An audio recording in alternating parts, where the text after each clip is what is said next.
Returning home for the new year felt different this year. Mandatory quarantine due to the ongoing pandemic meant being shipped off to a designated hotel.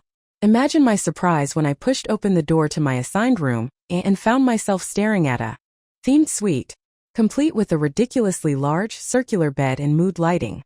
My life's first encounter with a vibrating bed and ambient lighting cycling through sultry shades of pink and purple. It was simultaneously hilarious and oddly thrilling. Feeling a surge of worldly excitement. Mixed with pure novelty, I quickly firewalled my family contacts and blasted a post onto my social feed, complete with location tag. Life achievement unlocked. Scored a love hotel suite at 22. The giddy rush evaporated the moment Leo Liang's name popped up with a like, immediately followed by a direct message. Celestial Grand Hotel?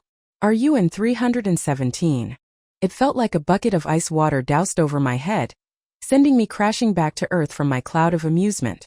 Crap, I forgot to block him. But also, how did he know my room number? Yeah, I'm in 317, I typed back after a long hesitation. Are you here too? Room 316. Right next door. His reply came swiftly. Came back here for the new year, got assigned to this place for quarantine too. I heard my neighbor in 317 got one of those rooms. Didn't expect it to be you. Reading his words, my mind went completely blank. The soft pink-purple glow of the wall sconces suddenly shifted to a jarring, almost accusatory red. For some inexplicable reason, possessed by a demon of awkwardness, I typed back. My lights change color. Do yours. Mortification and panic seized me, clawing away my usual quick wit. This was just perfect. Our first real encounter in 3 years, and this was the setting. Utterly disastrous. Leo had lived next door for as long as I could remember. He was a fixture of my childhood. While I was obsessed with Sailor Moon, he was engrossed in science documentaries. While I orchestrated elaborate games of house and make-believe, he meticulously assembled model airplanes and complex Lego structures. Yet, my favorite place was always right beside him, even if it meant enduring mind-numbingly dull documentaries or listening to lectures on aerodynamics I barely understood. When I was 12, his family moved to another city, leaving only his sweet, nostalgic grandmother, Mrs. Liang, as our neighbor. Felt like the end of an era. I'd always assumed I'd just stick by his side forever. From 13 onwards, his family only returned during the New Year holiday to visit Mrs. Liang. During those brief visits, Leo would always sneak me out one night, using his allowance to buy an armful of sparklers. The image is etched in my memory. A tall, lean teenager standing under the hazy yellow glow of a streetlight. The tiny, glittering explosions of the sparklers reflected in his eyes soft, fragmented, and incredibly gentle. It was during those annual sparkler rituals that my adolescent heart, slowly, irrevocably, began to belong to him. The new year when I turned 19, our elementary school class organized a reunion. Leo came too. We were a gaggle of newly minted adults, clumsy and exhilarated, testing our newfound freedom by eagerly pouring drinks for each other. On the walk home, emboldened by liquid courage or pretending to be, I stumbled, accidentally falling into his arms. I looked up at him, he looked down at me. The world seemed to slow. Then, a cool, soft pressure met my lips. I instinctively closed my eyes, my heart hammering against my ribs like a trapped bird. He was endearingly clumsy, frozen, and I didn't dare move either. The next morning I woke up giddy, reaching for my phone, eager to text Leo to dissect what had happened. But before I could, a screenshot popped up from Sarah, another classmate from elementary school. It was a picture Leo had posted him, arm linked with a stunningly beautiful girl I didn't recognize. Her smile was radiant, bright, almost blindingly painful to look at. Leo's caption read, "Hello, my girlfriend." Panic seized me. I frantically refreshed my social media feed, but the post wasn't there. It was gone. Sarah messaged again, buzzing with excitement, saying she'd screenshotted it the second she saw it, but it vanished when she refreshed. Oh well, she typed. Maybe he didn't delete it, maybe he just hid it from us because he's shy about it. You're close with Leo, right? Do you know anything? My mind reeled. Just last night, before we parted ways, Leo had nervously clutched my hand, murmuring that he had something important to tell me today. Tell me what? That he already had a girlfriend? That last night was a drunken mistake I shouldn't dwell on? I shook my head trying to clear it, taking a deep breath before replying to Sarah. Maybe he does have a girlfriend now. I'm not sure. The full force of my naive crush, the quiet certainty that our connection was mutual, crashed down around me. Had I just looked like a desperate fool, throwing myself at him like that? As if on cue, a message from Leo arrived. Hey, you drank quite a bit yesterday. How are you feeling? Headache. I'm waiting outside your house. How dare he? How could he? A wave of hurt and indignation washed over me. Splitting headache. Still sleeping, I typed back coldly. Don't bother me unless it's important. I avoided him relentlessly until his family came over for the traditional New Year visit. My mom asked me to serve tea to the Liangs in the living room. Leo was lounging casually on the sofa, phone in hand, long fingers dancing across the screen as he chatted with someone, a soft smile playing on his lips. As I approached, he placed his phone face down on the coffee table. In that split second before the screen went dark, the photo he'd clearly just been looking at, magnified, burned itself into my vision. It was the same picture Sarah had sent. The girl's bright smile seemed mocking now. He wanted me to see it, didn't he? His cup of tea landed on the table with a sharp clatter, water splashing over the rim. From that day on, I maintained a cool distance. The kiss, the near confession, never mentioned again. Leo would occasionally send messages, random check-ins, but I always kept my replies brief and polite, shutting down any attempt at deeper conversation. Since neither of us had explicitly said, I like you, and he seemed perfectly content to let the incident fade, perhaps assuming I'd forgotten. I saw no point in forcing a confrontation. All I wanted was to preserve the last shred of dignity for my foolish one-sided crush. Now Leo had finished his studies abroad and was back for the new year. And by some cosmic joke, fate had literally placed him in the room next door. My earlier excitement about the quirky hotel room vanished completely. I listlessly ended our chat. Might as well just wash up and sleep. Sleep. Right. That thought lingered stubbornly in my mind from 8 p.m. until well past 1 a.m. I was wide awake, memories flooding back with painful clarity. Leo Liang, the heartbreaker, stole my first kiss, then ghosted me emotionally while still popping up in my chat list like nothing happened. Fine. The new Chloe, the neo-Huru Chloe, hardened and fierce, declared war. We were incompatible elements, fire and water. Just as my righteous anger peaked, a faint rhythmic tapping sound came from outside my door. The silvery moonlight spilling into the room suddenly felt cloying, sinister. Tap, tap, tap. In the dead silence of 1 a.m., it was utterly terrifying. Headlines screamed in my mind. Young woman murdered in hotel room. True crime daily. The hotel mystery. Haunted hotel rooms. Real-life horror stories crowded my thoughts. Cold sweat prickled my back. Fury evaporated, replaced by bone-chilling fear that permeated every nerve ending. My newfound fierceness crumbled instantly. The only person I could think of, the only lifeline, was Leo. Not daring to turn on the lights, my slippers lost somewhere in the darkness, I tiptoed barefoot to the farthest corner of the room, crouching down. I silenced my phone and initiated a WeChat call to Leo, my mind racing. Is his phone on silent? Will he even pick up? Who is outside my door? The moment the call connected, my frantic thoughts coalesced into a single panicked whisper. Leo, I think someone's knocking on my door. Okay, stay calm. His voice came through steady and reassuring. First, call the hotel front desk. Don't open the door. I'll go check. His clear, confident instructions anchored me slightly. Okay, so he was emotionally clueless, maybe even a jerk, but before all that, he'd always been the reliable, capable kid next door. In my current state of near paralysis, I didn't hesitate. Fumbling in the dark, I felt my way to the nightstand, searching for the hotel phone. A new fear struck. What if Leo opened his door right now? Wait, don't open your door yet. I'm calling the front desk now. I hissed into my phone. I dialed the front desk. It rang for what felt like an eternity before someone answered. Their voice groggy. Hello, front desk. This is room 317. I cut them off, whispering urgently. Someone's knocking on my door. The sleepy voice instantly sharpened. Okay, ma'am, please stay on the line. We're coming up right now. Just then I heard it, the distinct beep and click of the room next door opening. It echoed unnervingly loud in the quiet hallway. Panic flared again.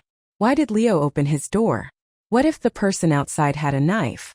Without thinking, I scrambled towards my own door, propelled by a wave of concern for Leo that momentarily eclipsed my own fear. I flung the door open and breathed a massive sigh of relief. Wow. Okay. A small bird was fluttering frantically around the corridor, clearly startled. On the floor near my door were a few sticky grains of white rice. Ah, Northeast rice. I remembered the volunteer delivering lunch earlier, his eyes crinkling with cheerful enthusiasm. It felt like bracing for a tidal wave, holding my breath until my lungs burned, only to find it was just a ripple. I looked at the panicked bird, then at the rice glued to the carpet. Finally, my gaze traveled upwards, quite a long way upwards, to meet Leo's eyes. Strange. Do guys keep growing after puberty? His hair was a mess, sticking up in random directions, a few stray strands drooping over his forehead.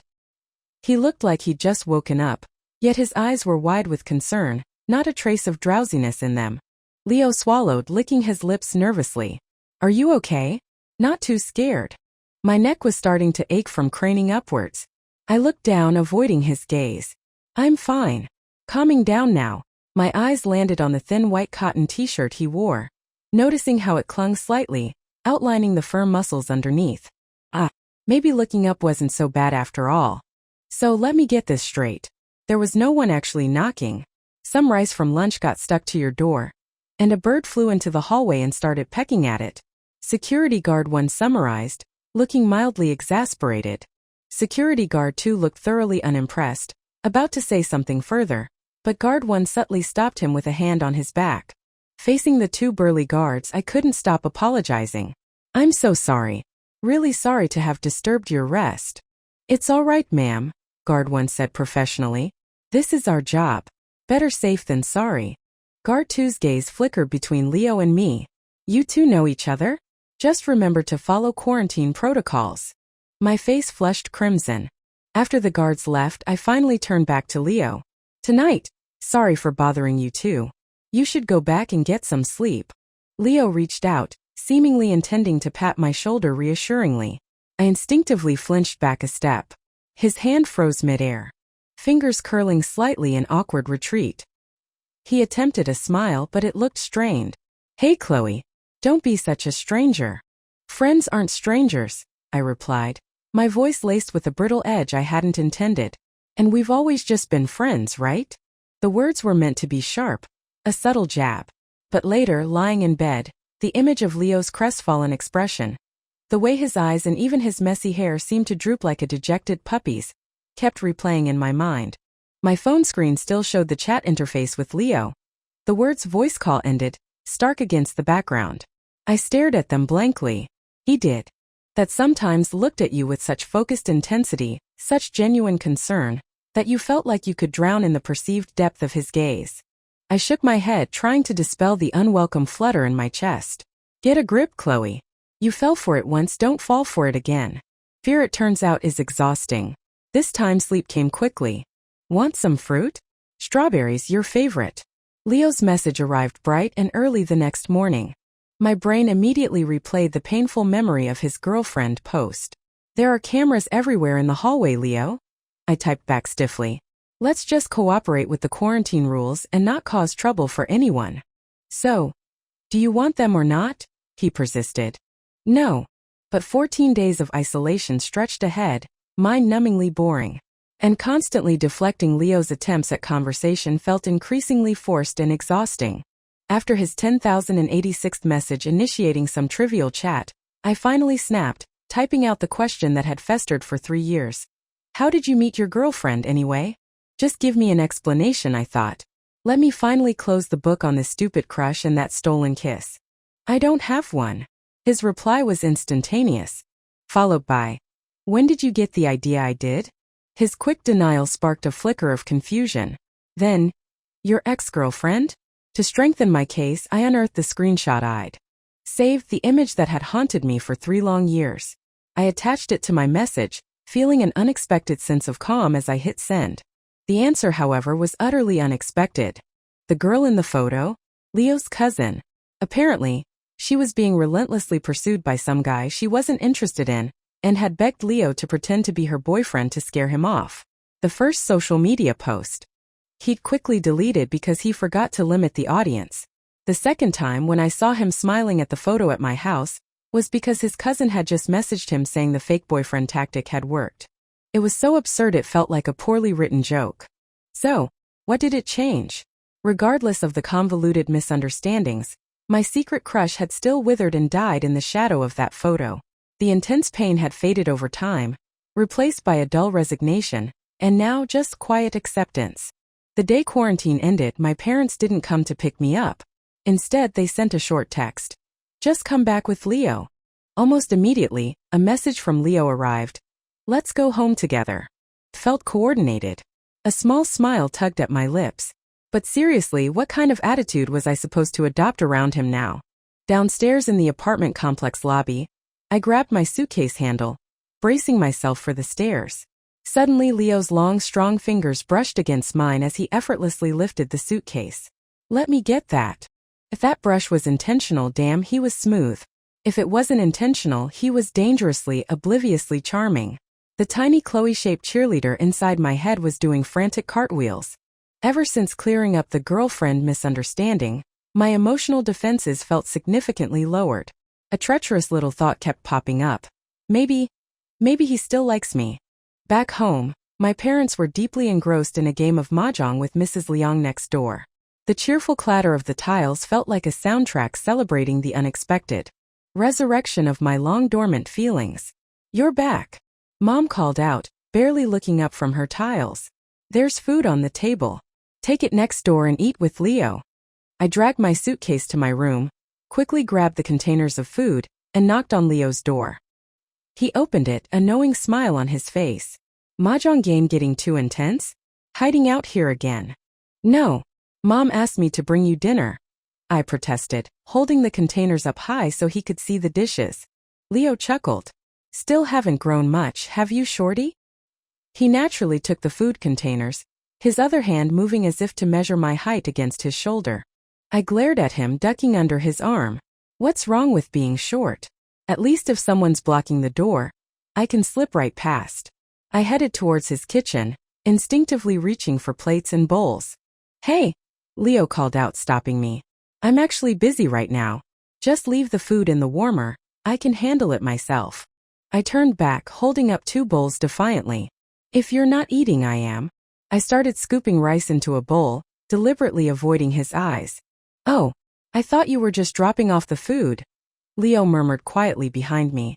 3 minutes later, Leo emerged from the bathroom, sleeves neatly rolled up to his forearms, hands still glistening slightly with water. He walked over, pulled a paper towel from the dispenser, and slowly dried his hands.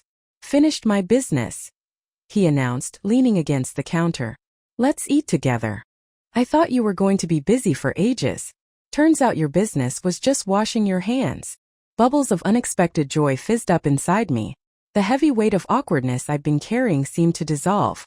The tips of Leo's ears turned pink. He looked uncharacteristically sheepish. I wanted to eat with you.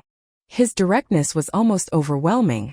The smile I'd been trying to suppress froze on my face. I quickly lowered my head, stuffing a large bite of food into my mouth. Well, hurry up and eat then, I mumbled indistinctly. My heart was doing a frantic tap dance against my ribs. It was Leo who broke the comfortable silence first. So, how have you been these past few years? Even though he'd moved, we had technically kept in touch. But after the girlfriend photo incident, I'd unilaterally erected a wall, keeping him firmly outside my real life.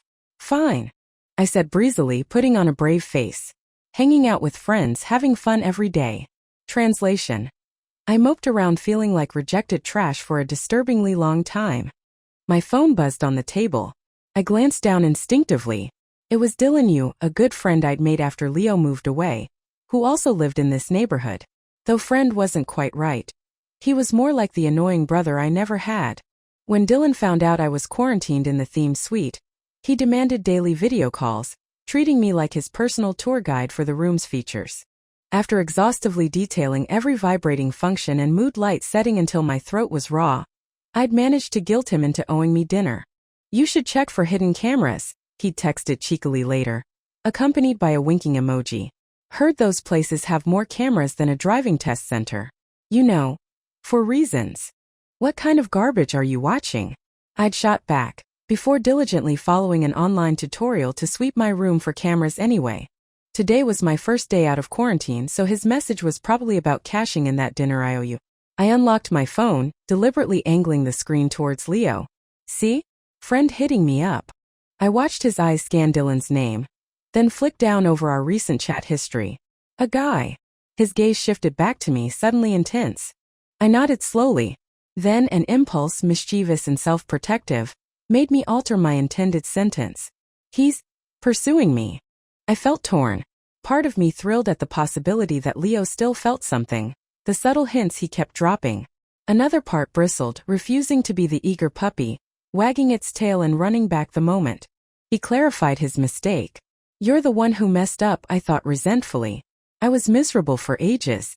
Just because you cleared up the misunderstanding doesn't mean I should just happily fall back into your arms. No, I wouldn't make it that easy. He wants to take you out to dinner tonight? Leo gestured towards my now empty bowl in front of him. After you ate all this? His pointing out my appetite made me flush with annoyance. That man. I glared at him. So? Maybe Dylan and I will just go for a walk, have a chat. Is that illegal?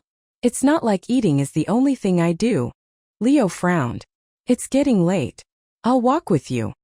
He likes me, I emphasized pointedly. He'll protect me just fine. What are you worried about? I stood up, gathering the empty dishes. Anyway, don't worry about it. I'm heading out. After informing Dylan I'd already eaten, he replied with dramatic gratitude. My lady, you are truly a champion of saving me money. I rolled my eyes virtually. Spit it out, you. What do you really want? Dylan grabbed my arm excitedly as we met downstairs. Okay. See that girl up ahead? He whispered conspiratorially, pointing towards a figure walking a little way down the street. That's her. The one I want to ask out. Ah, so he was lurking near my building hoping to bump into his crush, and roping me in was just a bonus. I shook off his hand, looking him up and down critically. He'd actually cleaned up nicely. Okay, player. Go get him. Oblivious to my sarcasm, Dylan was practically vibrating with nervous energy. As the girl turned a corner, he grabbed my arm again. Come on, follow her. I tried to shrug him off, annoyed. Dude, seriously? What? We gotta keep up, he hissed urgently. Just as I opened my mouth to argue, a familiar voice cut through the evening air from behind us. Chloe. It was Leo's voice, the same one I'd just heard over dinner. Dylan and I both spun around. Dylan's hand was still clamped firmly on my arm. In the dim streetlight, Leo's face was shadowed, hard to read, but his voice was low, controlled. Just taking out the trash, he said casually. Since I ran into you. Aren't you going to introduce me? Dylan poked me. Who's this? He whispered. Your rival, I whispered back fiercely. He thinks you're trying to date me. Whoa, hold up, Dylan hissed, instantly trying to retract his hand. We can't have misunderstandings. What if she sees this?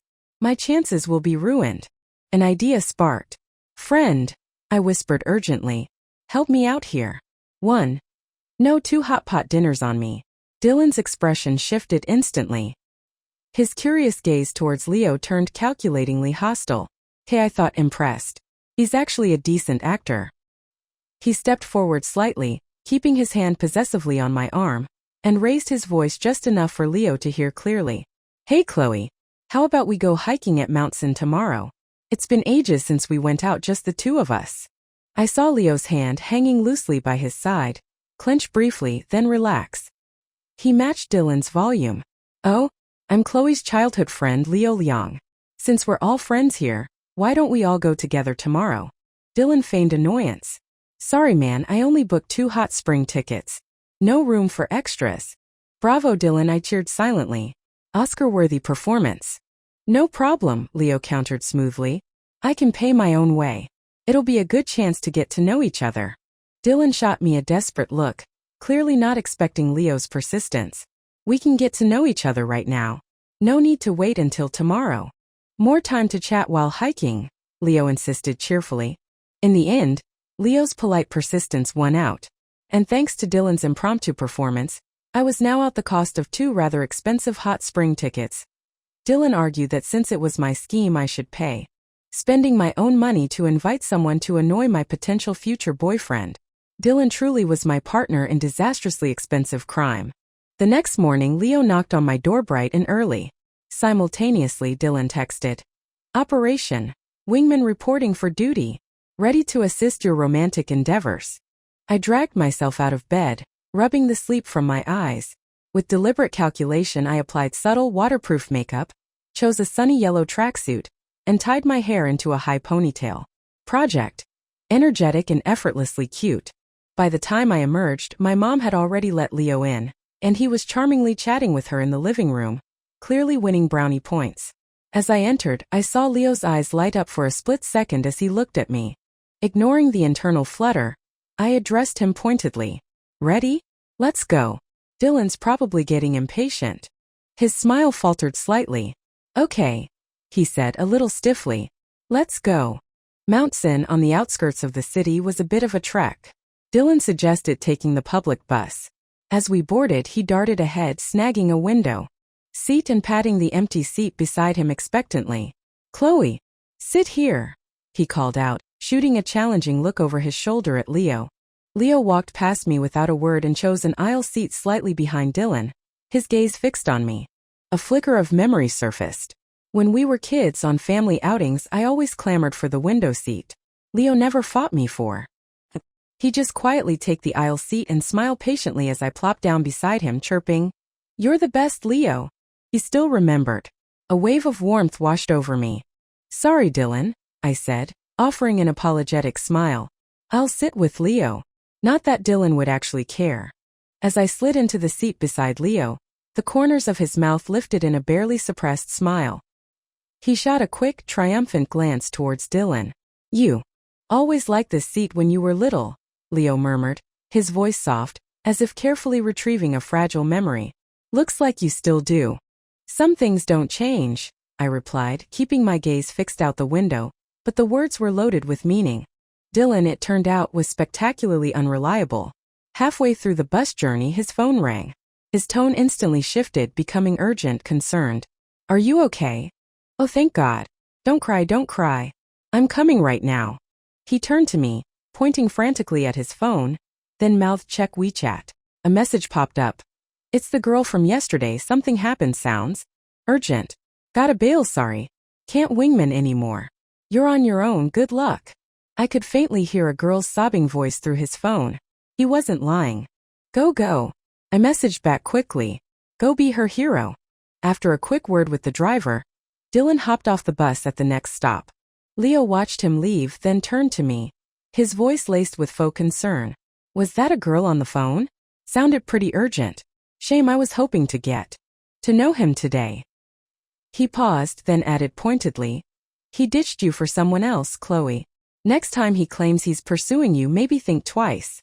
Just then, another message from Dylan arrived. "P.S. Upgraded your hot spring tickets to a suite booking. Cost a fortune. If you two get together, you owe me 5 hot pot dinners. Minimum." Dylan's ability to read the room was uncanny, and Leo's poorly concealed jealousy was actually kind of adorable. Suppressing a giggle, I leaned slightly closer to Leo, pretending to be miffed. "Forget him. Just the two of us hiking will be fine." My stamina, however, is notoriously poor. After only 30 minutes of walking uphill from the bus stop, I was already lagging. Leo patiently slowed his pace to match mine, eventually stopping altogether to let me rest. "We should start running together tomorrow," he suggested, effortlessly lifting my backpack off my shoulders. "Once your stamina improves, we can try hiking again." Inside the backpack were my swimsuit and toiletries for the hot springs later. He slung it easily over his own shoulder. "Here," he offered, extending his hand towards me, palm down. "Grab my sleeve. It'll help pull you along." His tone was gentle but firm, leaving no room for argument. I numbly obeyed, letting him essentially tow me up the mountain path. My gaze drifted down, from where my fingers clutched his sleeve to his own hand. His long, elegant fingers were held slightly stiffly, not quite relaxed. He was nervous. Honestly, I didn't want to hold his sleeve. I wanted to hold his hand. Leo's natural stride was long, but he kept his pace deliberately slow for me. I glanced at my watch.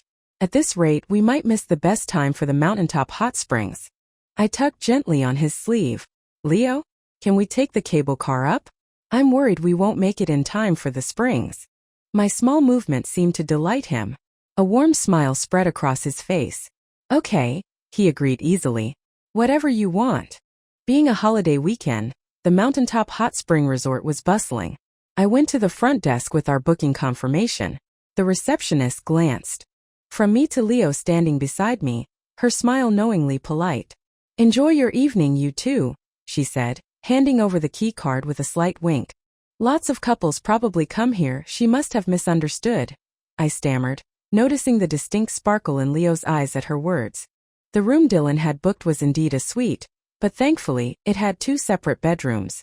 Leo frowned as he stepped inside, surveying the plush surroundings. Dylan ditched you for another girl today, and you still agreed to share a hot spring suite with him?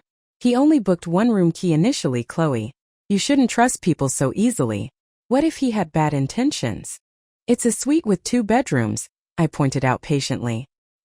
He wouldn't have tried anything. Despite my explanation, Leo's brow remained furrowed with worry. Stop worrying so much, I said, trying to change the subject. In the end, it's you staying here with me, right? Let's go enjoy the hot springs first. I tugged playfully at the backpack still slung over his shoulder. Give that back, I need my swimsuit. Leo handed over the bag, then pulled a small package of bread from his own pack. Eat something first. Soaking on an empty stomach can make you dizzy. And remember to get out and drink water periodically. Don't stay in too long. He paused, then added, text me when you're done. Since the springs were gender segregated, he wouldn't be able to keep an eye on me. I nodded, tilting my head up to smile at him. Okay, I know. Thanks for worrying. Changing into my swimsuit and sinking into the warm mineral-rich water felt heavenly. I let out a contented sigh, gazing up at the sky, painted in dreamy shades of pink and blue. After the soak, feeling warm, relaxed, and slightly lightheaded, I headed back to the suite. Leo was already there, lounging on the sofa in the living area watching TV. He wore a plush white hotel robe loosely tied, offering tantalizing glimpses of the firm muscle beneath. My cheeks felt warm. I'm just going to take a quick shower, I mumbled, pointing towards the bathroom. When I emerged, clean and comfortable in my pajamas, Leo was still on the sofa. As I approached, he picked up a glass from the coffee table and took a long drink, his prominent Adam's apple bobbing with the swallow. I sat down beside him and immediately noticed the faint flush on his cheeks and the sweet, fruity scent clinging to the air around him. Oh no, that wasn't water he was drinking. It smelled suspiciously like fruit wine. Too late. Seeing me sit down, Leo leaned towards me, resting his chin heavily on my shoulder. His warm breath fanned across my neck. Chloe, he murmured, his voice thick. Can you please not like Dylan? I liked you first. Leo was definitely drunk. Why'd you come back so fast? He mumbled again. I just sat down and had a few drinks, and you were already done soaking. He shifted, trying to push himself up. I want to go soak now. The soft sofa cushions yielded beneath him, offering no leverage. Leo, stop. I grabbed his robe, feeling a headache coming on. That wasn't a few drinks, it was fruit wine. And you finished 2 bottles. You can't go in the hot springs after drinking. Oh, okay. He conceded surprisingly easily, slumping back down. I'll listen to you. Drunk Leo looked younger, softer, his usual guardedness replaced by a disarming vulnerability. He was quiet for a moment, then murmured, Did you start hating me because of that social media post? I thought you didn't know. No wonder you ignored me. Did you forget what happened that night? Or did you regret it? Who do you like? That Dylan guy? No. He's no good. I'm better. His words were rambling, disconnected but achingly sincere, and undeniably heart-melting. Yes, I found myself saying softly, playing along. You're good. You're the best. Leo suddenly sat bolt upright, the movement causing his robe to gape open even further. He leaned in close again, and before I could react, his lips pressed against mine. My eyes flew open in shock. I could see his eyelashes fluttering wildly against his cheek. He seemed incredibly shy. The thought popped into my head, completely out of place. Gently I pushed him back, struggling to suppress a smile. Nope. Last time this happened you were drunk too. If you can say all that again when you're sober, then maybe I'll consider liking you back. I fled back to my bedroom, closing the door firmly behind me. But a moment later, thinking about Leo passed out on the sofa, I cautiously peeked back out. He was indeed asleep, sprawled awkwardly. Honestly, he was incorrigible. Sighing, I gently repositioned him so he was lying flat, then covered him with a spare blanket. Exhausted from the day's emotional roller coaster, I collapsed onto my own bed and fell asleep almost instantly. The next morning, I opened my bedroom door to find the sofa empty.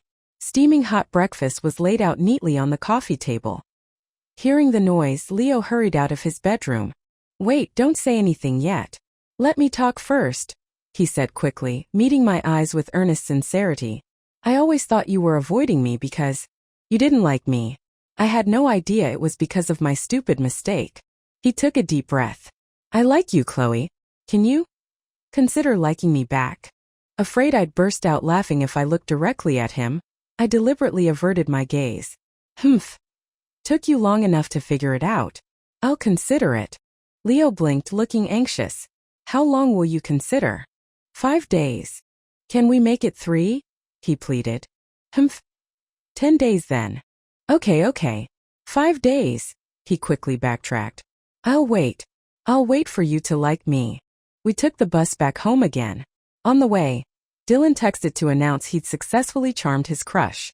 I congratulated him, my mind replaying Leo's earnest confession. Leo, noticing my broad smile, leaned over curiously to peek at my phone. "Dylan." His tone shifted instantly. "Relax," I said, shoving the phone into his hands. "Read the chat history." He quickly scanned the messages, his expression softening into understanding, then faint exasperation.